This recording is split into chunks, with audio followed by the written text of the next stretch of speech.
আসসালামু আলাইকুম। আমি আতিকুল্লাহ, ফ্রি বাংলা টিউটোরিয়ালের পক্ষ থেকে আপনাদেরকে স্বাগতম। আজকের পর্বে আমরা দেখব যে একটি আইডি ডিক্লেয়ার করে কিভাবে আমরা কাজ করতে পারি। তো এখানে প্রথমে দেখুন আমি যে কাজটি করেছি সেটি হচ্ছে যে আমার h1 ট্যাগের ভেতর, বডির ভেতর আমি h1 ট্যাগ এবং সেই h1 ট্যাগের ভেতর আমি লিখেছি অ্যাজাক্স পেজ এবং সেই ডিভ আইডির আন্ডারে আমার আপডেট এবং আপডেট আইডিটি কল করা হয়েছে। তো h1 এর মধ্যে অ্যাজাক্স পেজ এটি শো করেছি। তো সেই হিসেবে আমার অ্যাজাক্স পেজ এই কথাটি হেড ওয়ানের মধ্যে, হেডার ওয়ানের মধ্যে শো করবে, এটা স্বাভাবিক। তো এখন ডিভ আইডি আপডেট এটির কাজটি কি?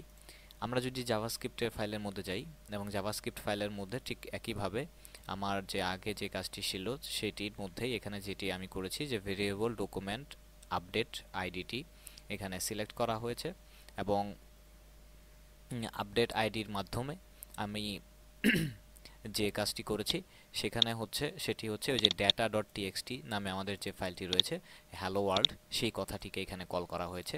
মানে আমরা এখানে একটি আইডি ডিক্লেয়ার করার ফলে আমরা এটি দেখতে পারি এবং এটির রেজাল্ট হচ্ছে আমার এইরকম যে অ্যাজাক্স পেজ এবং হ্যালো ওয়ার্ল্ড।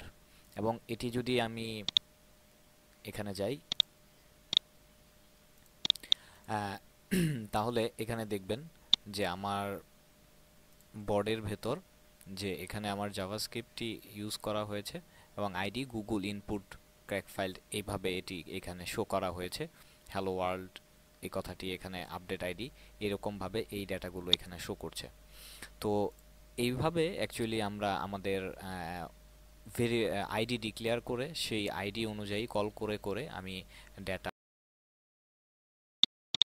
এবার আমরা এই ডকুমেন্ট ফাইলটিকে এখানে বদলিয়ে এখানে আমার সেই ডিভটিকে মুছে ফেলে এখানে আমি ইউএল যে লিস্ট ট্যাগটি এখানে অ্যাড করেছি এবং এই লিস্ট ট্যাগটিকে অ্যাড করার জায়গায় করেছি এবং আরেকটি কাজ করেছি সেটি হচ্ছে আমার জাভাস্ক্রিপ্টের যে ফাইলটি রয়েছে এই জাভাস্ক্রিপ্টের ফাইলের মধ্যে আমি এখানে ফর লুপটি চালিয়েছি এবং এখানে আমার ডিক্লেয়ার করা হয়েছে যে আমার get elements by tag name দিয়ে লিস্ট, আমার যে এখানে যে লিস্টগুলো আমি ডিক্লেয়ার করেছি সেই লিস্টের মধ্যে আমি বলেছি যে আমার সেই data.txt থেকে যে ফাইলটি পাবে সেই ফাইলটি এখানে দেখানোর জন্য। তো এটি যদি আমি আমার পেজটিকে রিলোড করি তাহলে এখানে দেখুন যে লিস্ট তৈরি হয়ে গেছে এবং সেই লিস্টের আন্ডারে, প্রত্যেকটি লিস্টের আন্ডারে হ্যালো ওয়ার্ল্ড এই কথাটি চলে এসছে। এবং এখানে আমরা আরেকটি কাজ করতে পারি। ফর এক্সাম্পল আমি চাচ্ছি যে আমি এই ফর লুপটিকে এখানে উঠিয়ে দিলাম এবং ফর লুপটিকে উঠিয়ে দেওয়ার পর এখানে i এর জায়গায় দিলাম 1, সেভ দিলাম। এবার যদি আমি পেজটিকে রিলোড দেই তাহলে দেখুন 2 নাম্বার বুলেট পয়েন্টে এখানে আমার i এর মান 1 দেওয়ার ফলে এখানে 2 নাম্বার বুলেট পয়েন্টে আমার হ্যালো ওয়ার্ল্ড কথাটি শো করছে। এবং এখানে বলা বাহুল্য আমরা জানি যে আমাদের কাউন্টডাউনটা শুরু হয় 0 থেকে। আমি যদি এখানে 0 দেই তাহলে এখানে দেখবেন যে আমার এখানে 1 নাম্বারে চলে এসছে।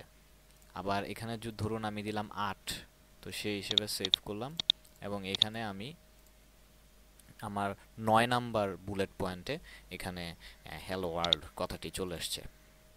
এখানে আরেকটি কাজ করা যেতে পারে, সেটি হচ্ছে যে ধরুন এই গেট এলিমেন্ট বাই আইডি এটির মধ্যে আমি ইউএল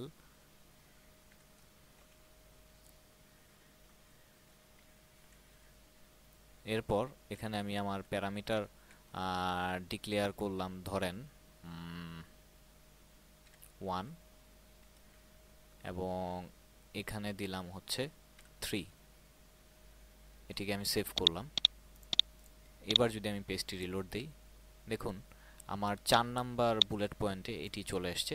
কিন্তু এবার কিন্তু আমি একটু ডিফারেন্ট ওয়েতে কাজ করেছি। এটির পেছনে কাজ হচ্ছে যে এখানে আমি আমার ইউএল, যে এখানে আমার ইউএল কিন্তু একটি এবং দুটি ইউএল রয়েছে। তো এখানে আমি যেহেতু ডিক্লেয়ার করেছি 1, তার মানে হচ্ছে আমার দ্বিতীয় ইউএল ট্যাগটিকে আমি নির্ধারণ করে দিয়েছি। এরপর এখানে আমার ট্যাগ নেম লিস্ট এবং সেই লিস্টের মধ্যে আমি বলে দিয়েছি 3 নাম্বার মানে 4 নাম্বার। তো সেই হিসেবে এই 1 2 3 4 সেই 2 নাম্বার ইউএল ট্যাগের 4 নাম্বার লিস্টের মধ্যে আমার হ্যালো ট্যাগটি শো করবে। তো সেই হিসেবে দেখুন 1 নাম্বারটা বাদ 2 নাম্বারটার মধ্যে 4 নাম্বার বুলেট পয়েন্টে আমার হ্যালো ট্যাগটি শো করছে। তো এটি অ্যাকচুয়ালি আমার ভিন্ন একটি ওয়েতে আমি আমার এই কাজটি করতে পারি, এটি জাস্ট আপনাদেরকে দেখানো হলো। এবার আমরা যে কাজটি করব সেটি যে আমার এখানে যে লিস্টটি রয়েছে এটি আমার data.txt ফাইল থেকে ডাটাগুলো শো করছিল। এবার আমরা যে কাজটি করব সেটি হচ্ছে এবার আমরা data.txt থেকে করব না, এবার আমরা করব হচ্ছে নতুন আরেকটি ফাইল, সেটি হচ্ছে data.xml ফাইল থেকে। তো এখানে দেখুন আমি যে কাজটি করেছি একটু আগে আপনাদেরকে যে দেখিয়েছিলাম ajax পেজ সেই ডিভ এর আন্ডারে আমি আপডেট নামে একটি আইডি ডিক্লেয়ার করেছি। এরপর আমার জাভাস্ক্রিপ্ট ফাইলটি অ্যাড করেছি। তো সিম্পলি এই কোডটার পেছনে আমি যদি আমার জাভাস্ক্রিপ্ট ফাইলের মধ্যে চলে যাই, জাভাস্ক্রিপ্ট ফাইলের মধ্যে সব কিছু ঠিক আছে, বাট এখানে আমি যে কাজটি করেছি যে আমার data.xml যে ফাইলটি রয়েছে সেই data.xml ফাইলটিকে এখানে অ্যাড করেছি এবং data.xml ফাইল থেকে আমি আমার ডেটাগুলো এখানে প্রদর্শন করেছি। এবং data.html ফাইলটি দেখতে কেমন, এই যে এখানে জাস্ট স্পিকারের আন্ডারে স্পিকারের ট্যাগ শুরু, স্পিকারের ট্যাগ শেষ, এরপর হচ্ছে যে স্পিকার এবং স্পিকারের এখানে ট্যাগ শেষ, এখানে নেম, এরপর হচ্ছে শর্ট নেম, এরপর হচ্ছে রিনোন, এরপর হচ্ছে বায়ো। এভাবে আমার এই XML ফাইলটি তৈরি করা হয়েছে। তো সেই XML ফাইলটি যদি আমরা দেখতে চাই তাহলে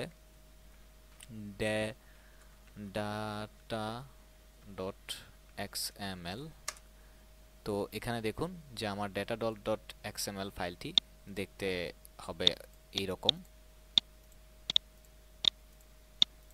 যে আমার প্রথমে হচ্ছে স্পিকার দিয়ে শুরু করলাম, স্পিকার দিয়ে শেষ করলাম, এবং সেই স্পিকার ট্যাগের ভেতর আরেকটা স্পিকার ট্যাগ, এবং সেই স্পিকার ট্যাগের মধ্যে নেম নামে একটি ট্যাগ, তারপর হচ্ছে শর্ট নেম নামে একটি ট্যাগ, তারপর হচ্ছে বায়ো নামে একটি ট্যাগ। ঠিক একই ওয়েতে প্রতিটি এরকমভাবে তৈরি করা হয়েছে। তো এবার যদি আমি আমার মেইন ফাইলটি, যেটি আমার লোকাল হোস্টে অ্যাজাক্স যে পেজটি আমি মাত্র তৈরি করলাম সেটির মধ্যে এখন আমরা যদি দেখি যে আমার এখানে দেখুন যে আমার এই আতিকুল্লাহ আব্দুল কবির যে আমার নামগুলা XML ফাইলের মধ্যে রয়েছে সেই নামগুলো এখানে শো করছে। এবং সেই নামগুলো আমি কিভাবে শো করিয়েছি, নামগুলো শো করিয়েছি যে এই যে ভেরিয়েবল আউটপুট ইউএল ট্যাগ, মানে একটি ইউএল ট্যাগ আমি শুরু করেছি এবং সেইখানে আমার ফর লুপ চালিয়ে আমি আমার প্রত্যেকটি নামগুলোকে লিস্ট আকারে ওইখানে প্রদর্শন করিয়েছি। এবং এটি হচ্ছে আমার সিম্পল XML ফাইলকে আমার ফাইল থেকে ডাটা নিয়ে আমরা কিভাবে আমার পেজের মধ্যে দেখাতে পারি, শো করাতে পারি, সেই ব্যাপারটি অ্যাকচুয়ালি এখানে দেখানো হয়েছে। তো বন্ধুরা আজকে এ পর্যন্তই, পরবর্তী টিউটোরিয়ালে আবার দেখা হবে। ধন্যবাদ।